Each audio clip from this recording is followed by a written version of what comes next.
Ryan Little.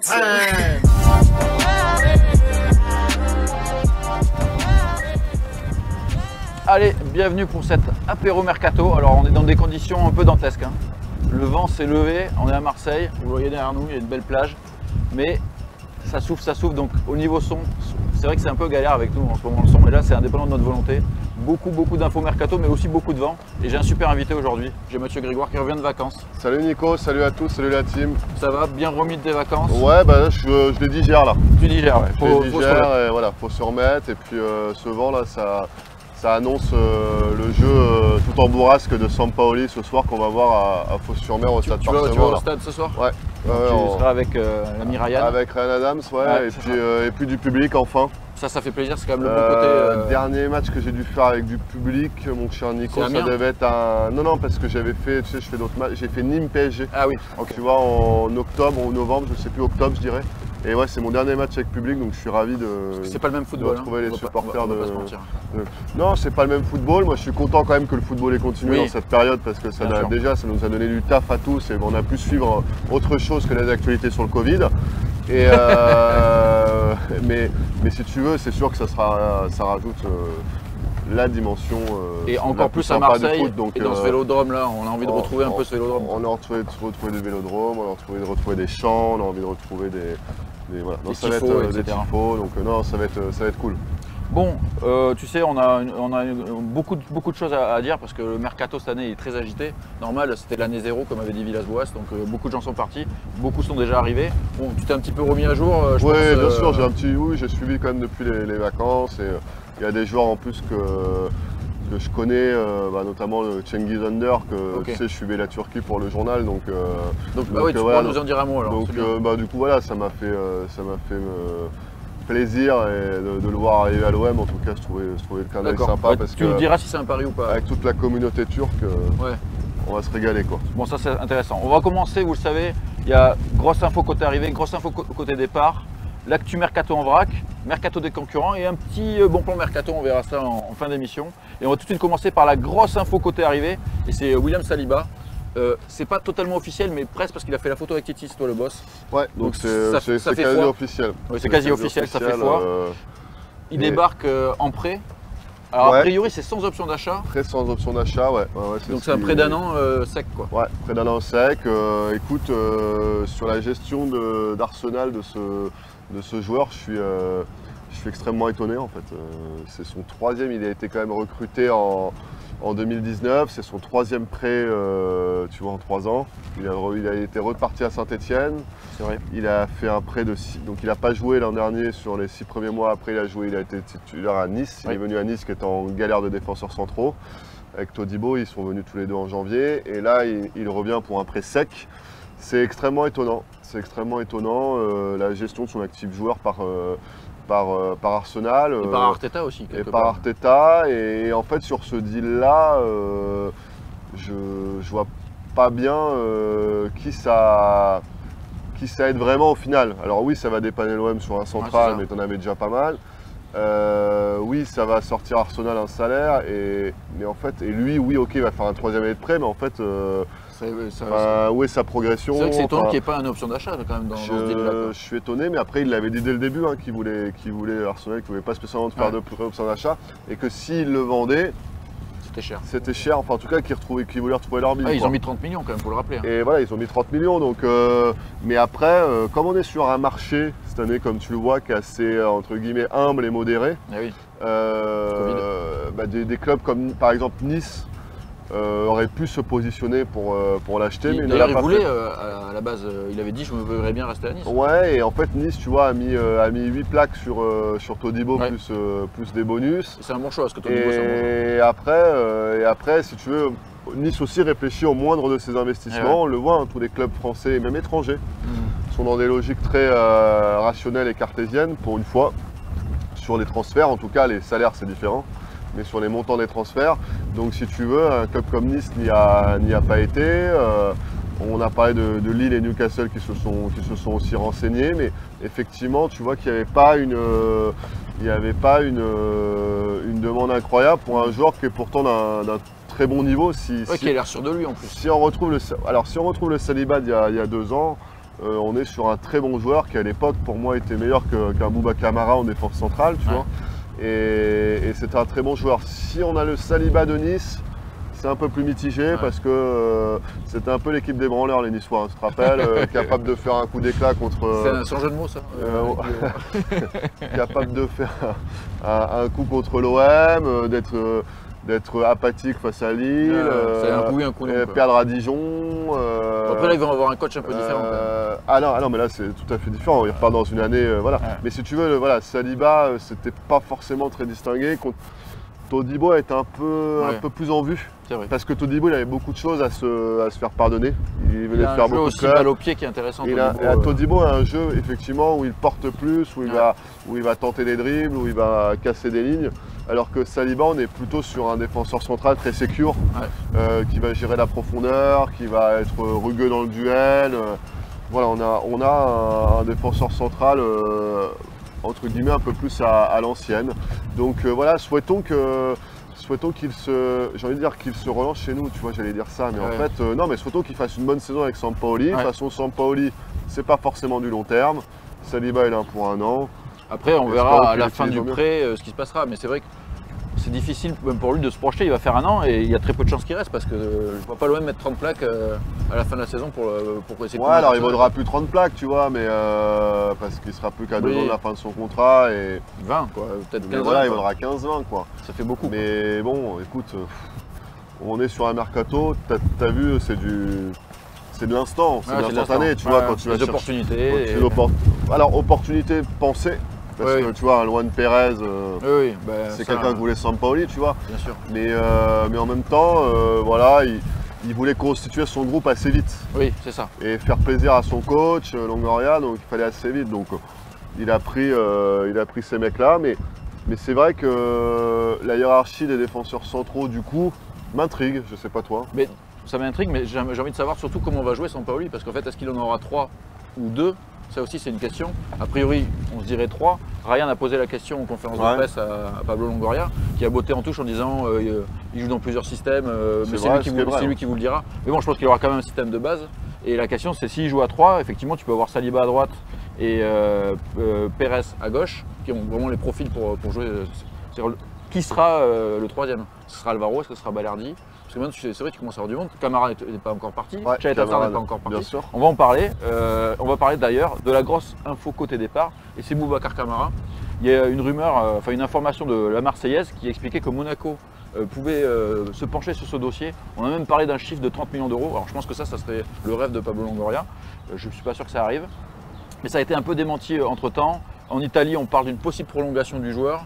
C'est un dossier qui est compliqué, mais surtout, on a l'impression que c'est un joueur qui se fait désirer. Ryan a écrit un truc aussi là-dessus. C'est toujours compliqué avec Camara de toute façon, les prolongations. Les prolongations sont toujours compliquées. Et hier sur le space de Nabil, on me demandait pourquoi on arrive dans cette situation-là. Elle est notamment liée à ce qui s'est passé à l'été 2019. Camara, on arrivait sur une fin de contrat à l'été 2020. Et Zubizarreta le fait prolonger en septembre, fin août, pardon. C'était avant un match contre Saint-Etienne. Ok. Au Vélodrome sec, le maillot en croix, là. Exact. Belle ambiance d'ailleurs avec un but de Benedetto. Ouais. Et en fait, à ce moment-là, quand l'OM l'annonce, on a quand même tilté sur un truc.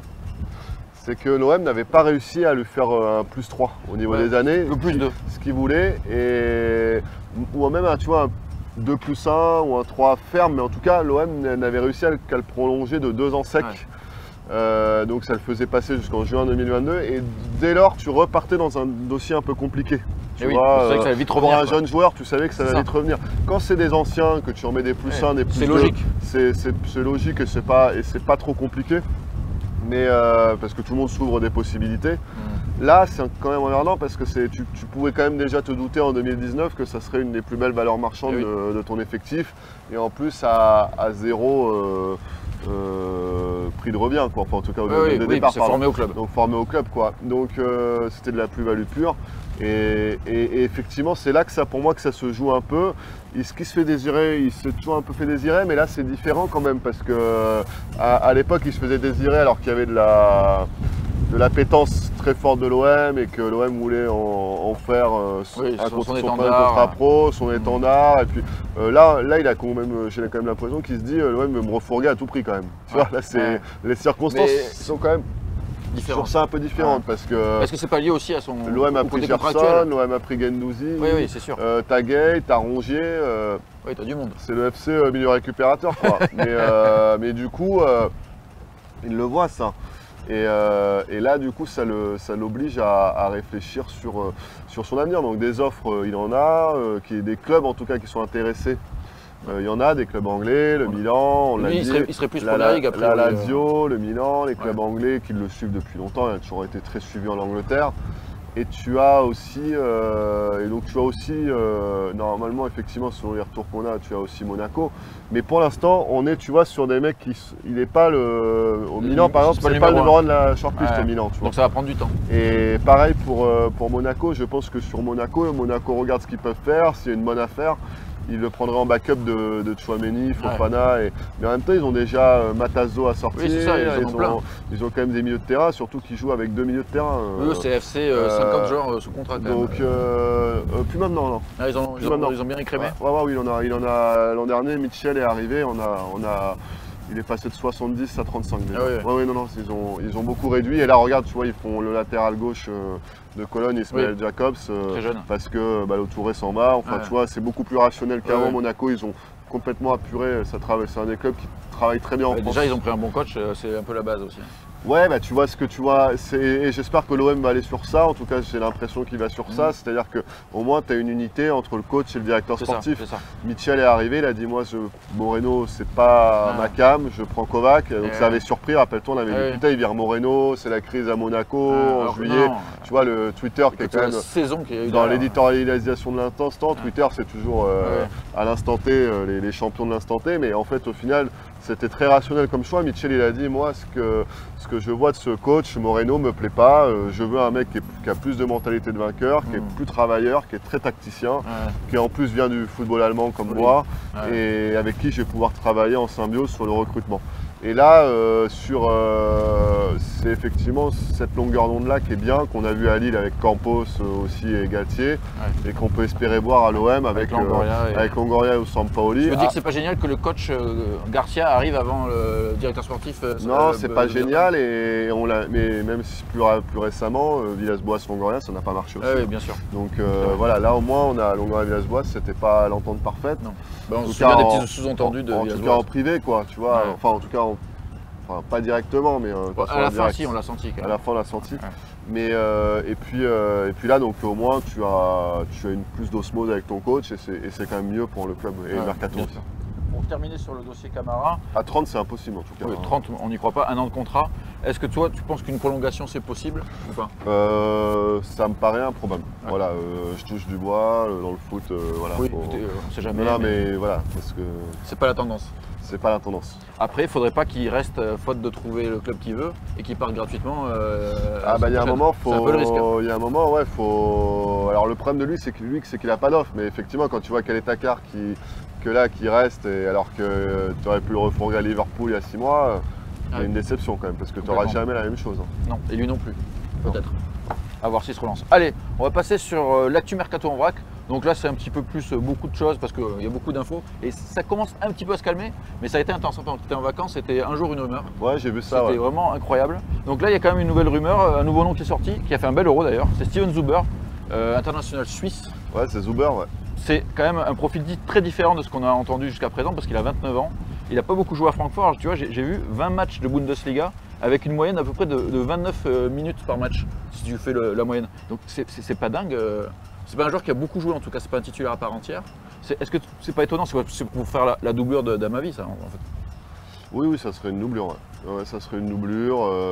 Après, il va chercher quelques joueurs d'un peu d'expérience, un peu cadre aussi. On avait parlé de Vass, tu vois, aussi dans ce profil de l'autre côté. On avait parlé de Vass de l'autre côté. Ça serait dans cette optique-là. Voilà. Bon, et après, il a fait un bel euro. C'est vrai que c'est un peu la hype. Quoi. Dans ce système suisse, il fonctionnait très bien. C'est un droitier a priori. C'est lui qui, si je dis pas de bêtises, qui obtient le penalty face à Pavard. Oui, je crois que c'est ça. Il aura mis la misère à la France. Ouais, mais je l'ai vu jouer contre la Turquie, il a été excellent aussi.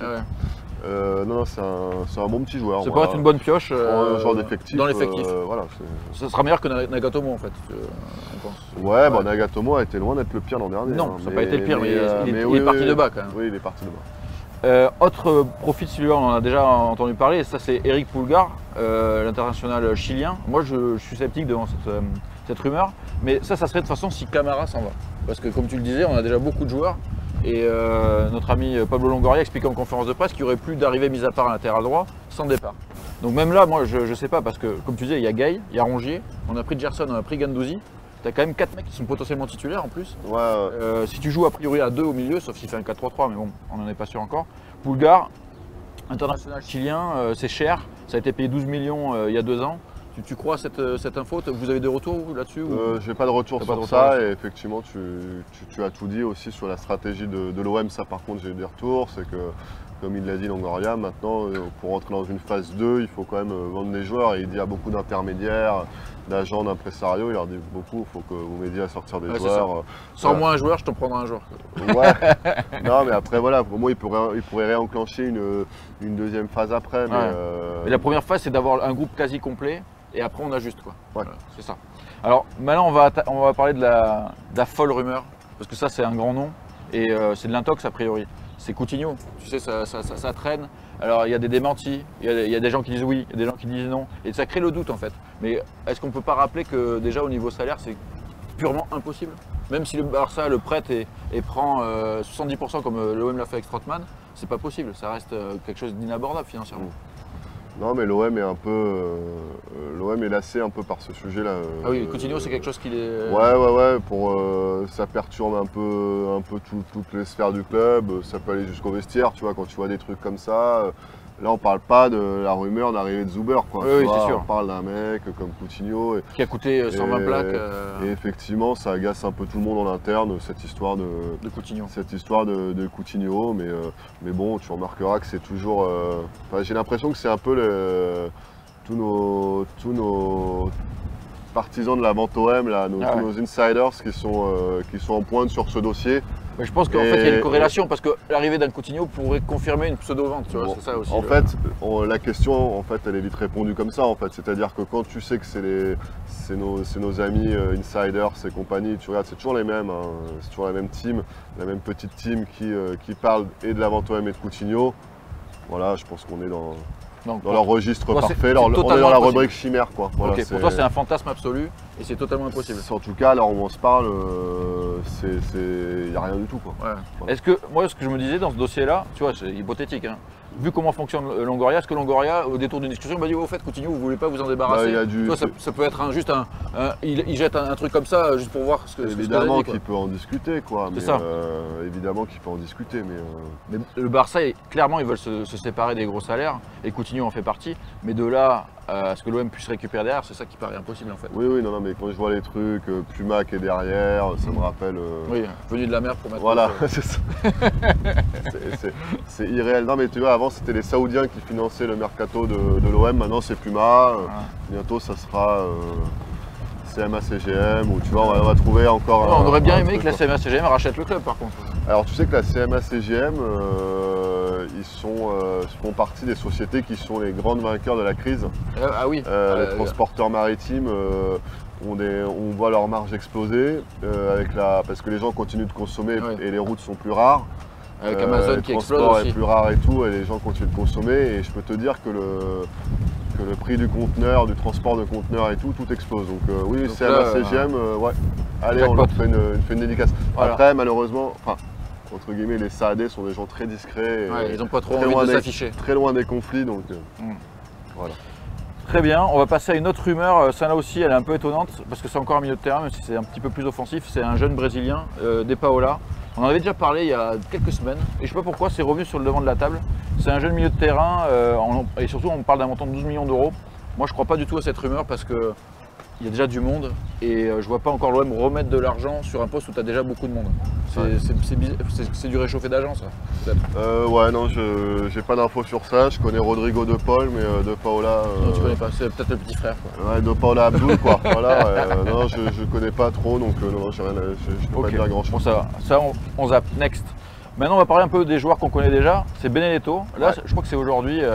Alors, c'est pareil. Elche, il y a un rapport avec son agent. Ça revient souvent, ouais. Parce que son agent, je ne sais pas s'il est propriétaire ou s'il a des billes dans le club, mais on en parle. Et a priori, là, l'info du jour, c'est que l'OM demanderait 6 millions d'euros et que ça serait trop cher pour le club espagnol. Ouais. Est-ce que ça va pas finir par un prêt avec option d'achat, ça, Benedetto? Ça pourrait, parce qu'effectivement, on est encore une fois sur un marché où la voilure a été réduite et 6 millions, je pense que pour l'OM, c'est un prix de marché qui n'est pas fou. Enfin, en tout cas, l'OM ne force pas, tu vois. Mais Elche, je pense que c'est pareil. C'est pas un gros club et c'est pas des prix sur lesquels ils vont sur un mec de 31 ans, je crois. Ouais, c'est sûr. 31 ans, donc voilà, oui, ça peut se terminer comme ça. Ouais, tout à fait. Donc, la question, c'est en fait, normalement Milik va rester, sauf surprise, sauf dernière offensive. On verra, oui, on verra. Bon, là, je sais pas quand il revient de blessure. Là, il y a eu plusieurs infos par rapport à ça. On a dit peut-être qu'il allait reprendre l'entraînement bientôt là. Ouais. Donc il ne sera pas apte pour le début du championnat, mais très rapidement a priori. Mais bon, tu as un titulaire. La question c'est est-ce que Benedetto il a envie de refaire une saison dans l'ombre de Milik? Voilà, il n'a pas fait tout le temps, il a fait une demi-saison. Mais j'ai l'impression que Benedetto il a été un peu déçu par l'arrivée de Sampaoli. Et qu'il n'a pas eu beaucoup de temps de jeu sous Sampaoli, il en a un peu plus que Germain, mais il n'en a pas eu beaucoup quand même. Est-ce que, moi je sais ça, j'ai l'impression que Benedetto il est déçu. Après, est-ce qu'il peut se dire qu'il peut se relancer? La vraie question, c'est lui qui l'a en fait, c'est lui qui va décider. Oui, c'est vrai, t'as raison, on se rappelle après son but contre Strasbourg oui, il n'a pas fêté. Il n'avait pas versé dans l'euphorie. Oui, je pense que lui est plutôt ouvert à un départ, quoi. Mais l'OM, s'ils peuvent prendre un peu de cash, il n'y a pas 50 joueurs en fait. Donc il y a Camara, il y a Kaletakar, il y a Radonic et lui en fait. Ouais, c'est ça. Donc ceci explique aussi cela. Donc on verra si Benedetto s'en va parce qu'il y a eu aussi des rumeurs d'autres attaquants, Simeone, le fils à Simeone c'est Giovanni, etc. Mais tout ça, ça ne bougera pas si Benedetto reste. Là je pense que ça paraît évident. Ça paraît évident. Surtout qu'il y a le petit Dieng qui est plutôt pas mal en match amicaux encore une fois, qui peut faire office de troisième attaquant. Je pense pas que ça bougera. Alors il y a deux autres joueurs. Merci, ça me fait plaisir. Il y a deux autres joueurs dont on parle, c'est Douye Tchaletatsar. On en parlait tout à l'heure, qu'il était resté un petit peu à Marignane en attendant son départ pour Liverpool et même dans la tête, il a eu du mal à s'en remettre. Il a fait un Euro un peu moyen avec la Croatie. Est-ce que là, Pablo Longoria avait l'air de dire que c'était pas obligé qu'il parte cet été, il fallait qu'il y ait une offre à la hauteur de ce que voulait l'OM. Donc quelque part, il pourrait rester, mais il commence à y avoir quand même beaucoup de monde à ce poste-là. Il est dans son rôle, quoi. Oui, il est dans son rôle de ne pas brader son actif. C'est ça. Mais s'il y a une offre un minimum conséquente, je pense qu'il amène direct à l'aéroport, il n'y a pas de souci. Oui, c'est sûr, mais c'est vrai que maintenant on sera plus dans les 12-15 que peut-être les 20 que tu pouvais espérer l'hiver dernier. L'hiver dernier, ouais. Ou même que tu avais, tu te rappelles-toi, il y avait une offre à 25, si je dis pas de bêtises, l'an dernier de West Ham. Donc, donc là, il faut qu'il retrouve un club anglais prêt à remettre de l'argent. On sait que les clubs anglais aussi ont souffert de la crise. Qu'en plus, là, avec le Brexit, il va y avoir plein de conséquences qui vont arriver aussi par rapport au mercato. Douye Tchaletatsar, en plus, maintenant, avec Luan Lopez, il y a clairement son successeur. Gaucher, grand. Pérez, pardon. J'ai dit quoi, Lopez? Ah non, c'est Pau Lopez, le gardien. Et Luan Pérez. Et Luan Pérez. Merci de me rattraper. Avec un S à la fin. Et donc, ça, c'est clairement son remplaçant, son successeur. Lui, c'est bouché, il faut vraiment qu'il. Et lui, j'ai l'impression qu'il est un peu parti déjà dans sa tête. Ça serait mieux qu'il trouve un club en première ligue en fait, c'est ça le alors c'est sûr qu'il n'aura pas il faudrait qu'il trouve un Crystal Palace ou tu vois. Bon, il a des agents, il a la boîte Stellar qui bosse pour lui aussi, donc ça bosse là-dessus. Ça bosse là-dessus, ouais. Bon, ça c'est un dossier qui peut se régler en fin de mercato.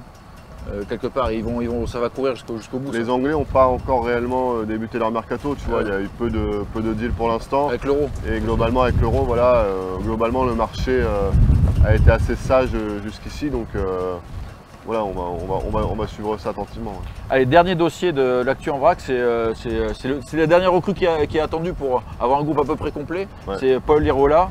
Là, l'info qui est sortie, c'est qu'ils avaient plutôt trouvé son remplaçant, c'est le Colombien Munoz, qui vient de Genk. A priori, le dossier coince un peu parce que ça coûte très cher. Et c'est peut-être ça qui ralentit en fait l'arrivée de Paul Lirola. Parce que clairement, je pense que c'est un dossier qui devrait bien se terminer. Vu que le joueur veut revenir à Marseille, quand un joueur veut aller quelque part, en général, on arrive toujours à trouver quelque chose. Toi, tu es plutôt optimiste sur ce dossier ou... Oui, la tendance, pour moi, elle est plutôt favorable. Mais à ce moment-là, pourquoi on ne prendrait pas Munoz en fait? Quel sera le prix? C'est ça que je me demande. Si ça serait... Faut voir les prix en fait. Je connais pas le prix exact de Munoz. Mais c'est intéressant comme. Non, mais regarde les latéraux que tu vois. Non, mais tu vois, de sauter un peu l'étape. L'étape relance en fait, tu vois, ça serait bien qu'un jour à Marseille on ait un mec qui vienne continuer sa progression de façon assez linéaire et qui même explose à Marseille. Tu vois, on est toujours un club de relance ces derniers temps, je sais pas si tu as remarqué. Oui, surtout, là aussi. Ce qui aurait pu être le cas d'ailleurs, on parle d'autres latéraux qui sont passés par la Belgique, de Maleux, tu vois. Oui. Maleux, il était à Genk aussi. C'était parfait timing en plus voilà, il aurait explosé à Marseille, il aurait fait l'Euro en plus sous les. Voilà, il a joué à gauche en plus. Là. Voilà, il a joué à gauche parce qu'ils avaient deux bons latéraux droits. Tu vois, c'est ça qui est parfois un peu frustrant en fait, de se dire ça. Mais oui, non, mais moi je suis plutôt optimiste pour revenir à ta question. Et je pense que c'est un peu le dernier qui manque parce que beaucoup se posent des questions. Vous voyez les 2 premiers matchs amicaux, alors je le rappelle, contre des équipes quand même. C'est rien, c'est de la prépa physique. Et là, il bricole ses compos Sampaoli parce qu'il lui manque. Déjà, il n'a pas de latéral droit. Il a joué le premier match, il lui manquait plein de postes. Il n'a pas vraiment un attaquant de pointe. Il a fait jouer Payet en pointe. C'est compliqué. Il ne faut pas tirer de conclusion de ces premiers matchs amicaux. Pour l'instant, c'est juste c'est du physique là pour l'instant, c'est prendre du rythme. Exactement, c'est du boulot. Donc on verra ce dossier-là. Tout le monde l'attend, Lirola, mais c'est pas encore fait en tout cas. Et pourquoi pas Munoz? Un petit Colombien. Mais il va y avoir la question des extra-communautaires à un moment donné qui va se poser. C'est vrai, tu as raison. Parce que là, on a beaucoup de Brésiliens quand même. Et mis à part Balerdi qui est argentin, qui lui a double passeport italien, je crois que les Brésiliens, a priori, il n'y a pas de passeport portugais chez eux. Enfin, il faudra creuser, on posera la question à Longoria, mais ça, c'est aussi une question, parce que 4, ça va vite, hein, surtout si Beneteau s'en va pas. Allez, on va passer à une autre rubrique, c'est le mercato des concurrents de l'OM. On parle un petit peu des autres, pour savoir si ça va aller ou pas aller. La semaine dernière, on avait parlé de Gourvenec qui arrivait à Lille, c'était un peu une surprise. Alors, est-ce que Gourvenec, ça va marcher? Mais là, c'est Lyon, nos amis lyonnais, avec leur nouveau coach, Peter Bosz, qui veut Onana, le gardien de l'Ajax, qui est suspendu, on le rappelle, pour dopage. Il aurait pris hyper-inadvertance à produit de sa femme. C'est une excuse un peu étonnante. Hein. C'est toujours pareil avec ces histoires de dopage. Moi, je trouve que si ça se fait, parce que ça a l'air quand même assez chaud comme dossier, je trouve que c'est vraiment. Il marque son territoire, le coach de lyonnais, Bosz, parce que quelque part, c'est mettre un vrai concurrent à Lopez, qui est un peu le symbole de cette équipe, qui est formée au club. Ça serait un peu un début de petite révolution à Lyon. Ouais, ça serait. Déjà, ça serait la fin ce serait une page qui commencerait à se tourner parce que Lopez, il est dans les buts de Lyon depuis 2012, c'est ça? Je ne sais pas exactement, mais ça fait plusieurs années, ça c'est sûr. En tout cas, voilà, il a été formé à SC1 lyonnais, il a été formé à Lyon et ça a été un des tout meilleurs gardiens de Ligue 1, on se rappelle de la saison 2017-2018, là, tu te rappelles le match à Lyon où il fait, en décembre 2017, il fait je ne sais pas combien d'arrêts face à l'OM, c'était irréel. Donc là, je pense qu'il était peut-être même le meilleur gardien de Ligue 1 à ce moment-là. Et en fait, depuis quelques années, il y a un déclin, je dirais pas sévère, mais assez lent et irréversible. Mais il y a un problème par rapport à ses sorties un peu violentes. Et là, la saison dernière, ça a été vraiment. Il n'y a pas que ça. Parce mentalement, ça a joué parce que tu sais, il y a eu tout un tollé. Ça a été récurrent sur plusieurs sorties. Et il y en a une où il a vraiment été pointé du doigt. Et je trouve que depuis, il est moins performant. Ça l'a un peu affecté, j'ai l'impression. Oui, c'était contre Angers, ouais. Ouais, contre Angers, il sort avec le genou. Oui, il était un peu. Non, mais déjà, sa saison l'an dernier était moyenne. Oui, c'est vrai. Tu vois, il a fait des erreurs qu'il ne faisait pas. Faute de main même. Il avait fait une erreur monumentale contre Toulouse, si je ne dis pas de bêtises, qui était encore en Ligue 1 lors de la saison 2019-2020. Il commençait déjà un peu à décliner. Donc effectivement, oui. Et puis après, tu envoies un petit message dans le sens qu'il n'y a plus de. Oui, il n'y a plus de statut, quoi. Il n'y a plus de statut. Et Lyon, l'an dernier, était un club où on ne sait pas le quart de ce qui s'est passé. Parce que. Il y a eu sans arrêt des embrouilles entre Depay qui était assez imbuvable avec Garcia, le vestiaire, Lopez et Marcelo qui s'est chauffé une fois aussi.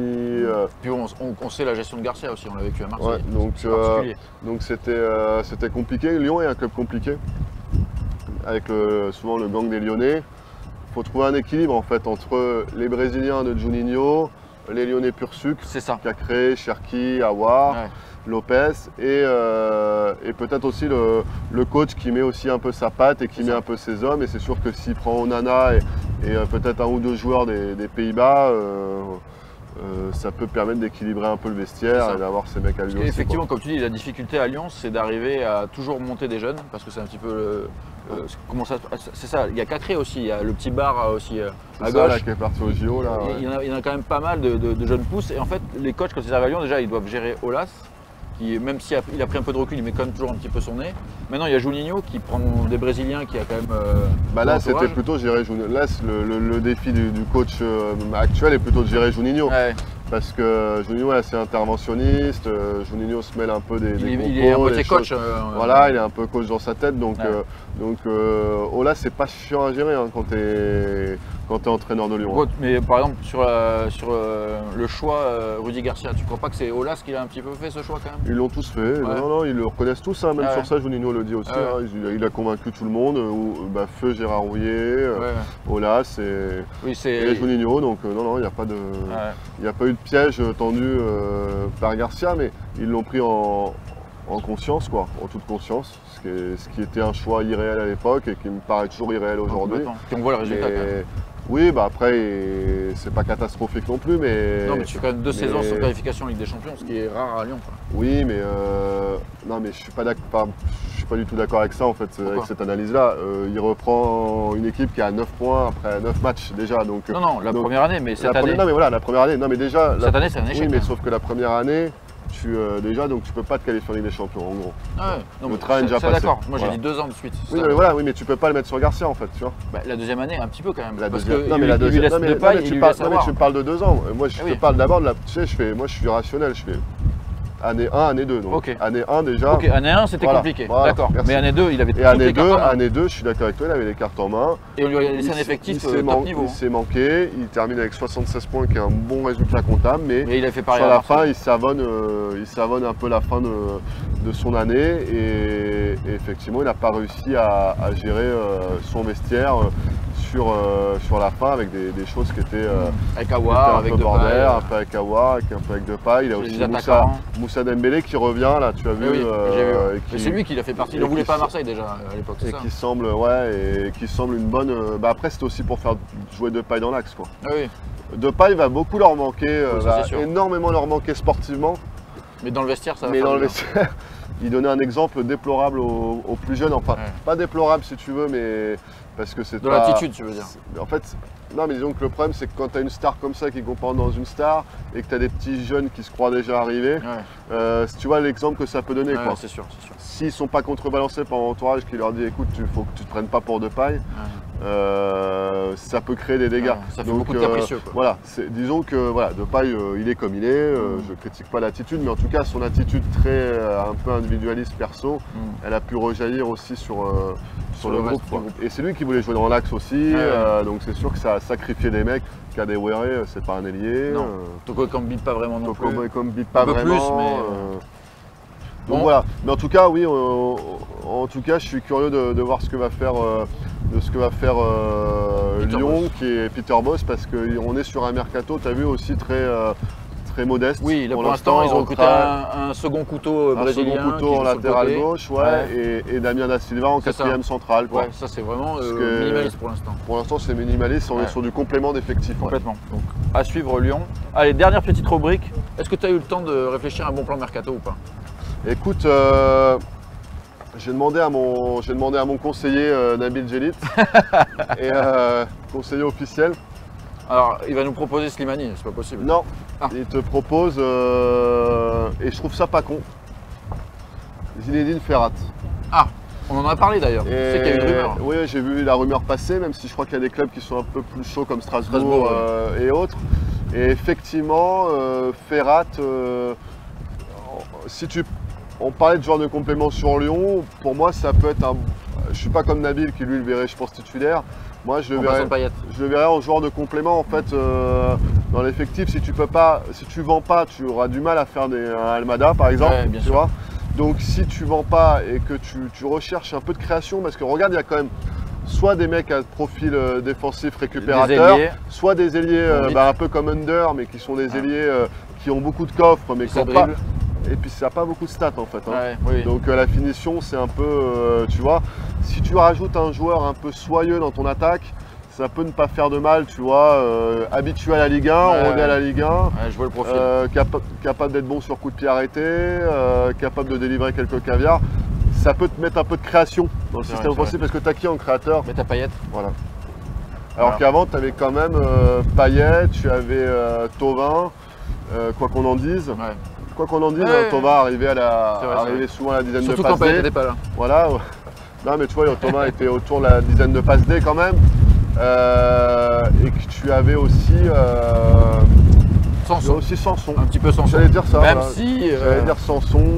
Il a eu un rôle un peu différent finalement. Ouais, il a un rôle un peu différent, plus utilisé en box-to-box. Mais voilà, moi, un créateur comme ça, je trouverais ça logique. Encore une fois, en joueur de complément pour avoir un peu de... Tu sais qu'à l'époque, Villas-Boas voulait Les Melou, qui lui aussi... Villas-Boas voulait Les Melou. Ouais. Ah, je savais pas ça. C'est ce qu'on m'a dit en tout cas.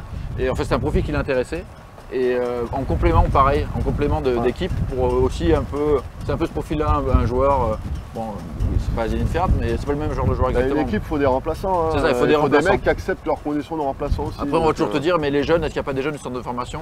Mais bon, les jeunes, ils viennent de. Il faut qu'ils montent petit à petit. Tu vois, c'est pour ça qu'il faut, en fait, faut des mecs qui acceptent leurs conditions de remplaçants. C'est pour ça qu'un Damien Da Silva, 4e central à Lyon, il est content. Tu prends pas de risque. Bien sûr. Alors que tu parlais des milieux de terrain de l'OM tout à l'heure, Gerson, Guendouzi, Gay, Rongier, Camara, qui va accepter sa place de remplaçant? C'est ça. Gay, peut-être. Et encore, il a quand même gagné quelques galons. Moi, Gay, j'en parlais sur le space de Nabil hier. C'est un joueur que j'aime bien, que j'ai trouvé avec ses qualités, ses défauts, que j'ai trouvé qui a fait sa saison de Ligue 1, d'adaptation, d'intégration. Première année. Faudrait qu'il a quand même pas mal joué, il faudrait qu'il continue quand même à jouer, quoi. Bien sûr, pour continuer de progresser. Ouais, l'avantage, c'est que tu joues la Ligue Europa cette année. Gommer ses défauts, c'est vrai. Tu vas avoir plus de matchs. Ça, c'est vrai. Ça va être intéressant. C'est vrai. Allez, avant de conclure cet apéro mercato, tu nous as un petit peu parlé au début. Qu'est-ce que tu peux nous dire sur Under? Moi, j'ai l'impression que c'est un pari. Alors, je dis pas que ça va pas marcher. Un pari, ça peut passer ou pas passer. J'ai l'impression que c'est un pari. C'est un joueur qui est un peu en difficulté ces derniers mois. Toi, tu le vois comment? Tu me dis que tu avais suivi un petit peu l'activité turque. Et c'était une pépite à l'époque en Turquie, quand il vient à la Roma. Globalement, Under, effectivement, c'est un pari, mais comme beaucoup de joueurs du mercato marseillais. Oui, je suis d'accord. Mais effectivement, moi, ce qu'on m'en a dit, parce que voilà, en suivant la Turquie, moi, on m'a dit que c'est sa dernière chance en Europe. Ok. Avant le retour au pays, en gros. C'est-à-dire que il a fait une saison exceptionnelle à Istanbul, Başakşehir, où très jeune, il a subjugué les foules. Il arrive à la Roma, il fait une très belle saison 2017-2018 avec la Roma. Et depuis, on est sur un déclin. Mais net, et assez net, avec beaucoup de pépins. Des blessures. Beaucoup de pépins qui sont notamment liés à une hygiène de vie un peu olé olé, on dira. Ça sort, voilà, alors que c'est un joueur qui a un profil effort défensif, effort offensif. Oui, physiquement, il a des grosses cuisses. Physiquement, ça court et tout, donc son registre impose beaucoup d'efforts.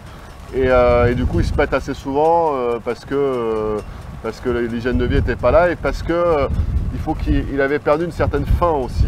Tu vois, Et il avait aussi perdu sa place en sélection turque. Et donc, le premier match contre l'Italie de l'Euro, il rentre à la mi-temps à la place de Yazici.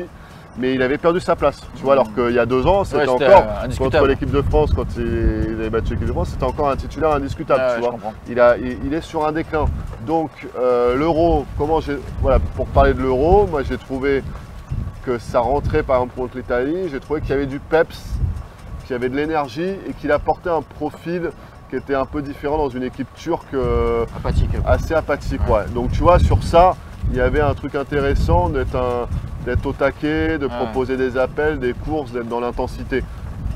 Après, et comme quasiment tous les Turcs, il a globalement dans la finition raté tout ce qu'il a entrepris.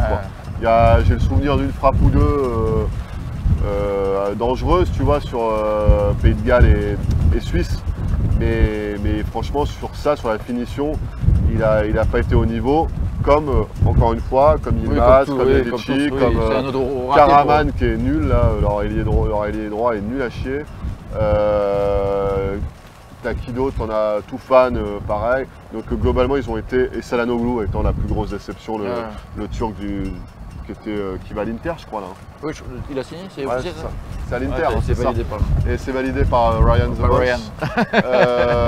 Voilà, donc Under, voilà, moi ce qu'on m'en dit dans les sources turques, c'est vas-y Mino, lâche-toi parce que sinon tu retournes te retrouver au pays, à Beşiktaş ou à Fenerbahçe, bon, ce qui est pas prendre un bon chèque, retrouver la foule. Mais voilà, si tu veux un peu confirmer ce qu'il y avait, Stan Touchot, notre ami de l'AFP, avait trouvé un papier d'un journal romain qui disait qu'il valait, c'était en même temps que Thauvin, quasiment 80 millions d'euros, tu vois. Ah oui, d'accord. Ah oui, donc c'est une hype aussi. C'était la hype à le Jacques-Henri Hérault de l'époque avait dit non, à ce prix-là, j'écoute pas ou... Gianluigi Heraldi, ouais. Il avait dit à l'époque, à ce prix-là, j'écoute pas. Il avait dit à ce prix-là, non.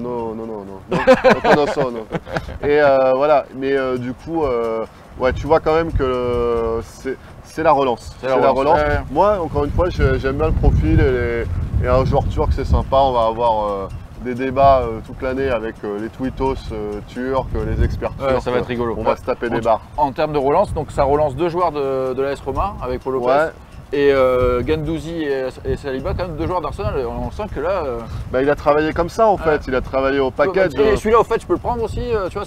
Il a travaillé au package. Si t'en prends 2, tu fais une promo. Bah, c'est ça, il est comme ça, quand il a un plan, il va s'infiltrer dans un. On regarde aussi pour ce qu'il fait avec l'Italie, avec Tongia et Ake. Il va aller sur Cagliari, il va sur Strootman, le Genoa, il va faire... Simeone, peut-être qu'il est après. Voilà, tu vois, il est comme ça, il va essayer de faire des deals. Les deux Niçois là qui sont... avec Moussa Sissoko, l'agent de Guendouzi, en fait quand il est sur un truc, il va large parce qu'il connaît les effectifs, donc il a toujours des idées en tête sur les joueurs. Il voit ce qu'il peut faire, on est sur une logique vraiment de réseau quoi. Ouais. Bon écoute, on verra en tout cas sur le terrain ce que ça donne, parce qu'il y a une grosse hype Longoria quand même à Marseille. Moi je trouve que c'est intéressant comme il travaille, mais j'attends quand même de voir ce qui va se passer. Maintenant c'est Sampaoli qui va devoir créer quelque chose, parce qu'un mercato, je sais plus qui disait ça, c'était Zoubi ou Hérault, c'est Jacques-Henri. Et ça se juge à la fin de la saison. Donc, bon enfin lui quand tu lui répondais 2 ans après ce qu'il pensait de Mitroglou, il disait que c'était surtout un super choix. Donc, il n'a jamais fait il n'a jamais fait le moindre début d'autocritique. Non mais ce qui est intéressant, de toute façon le mercato, quand il y a des joueurs qui arrivent, on est content.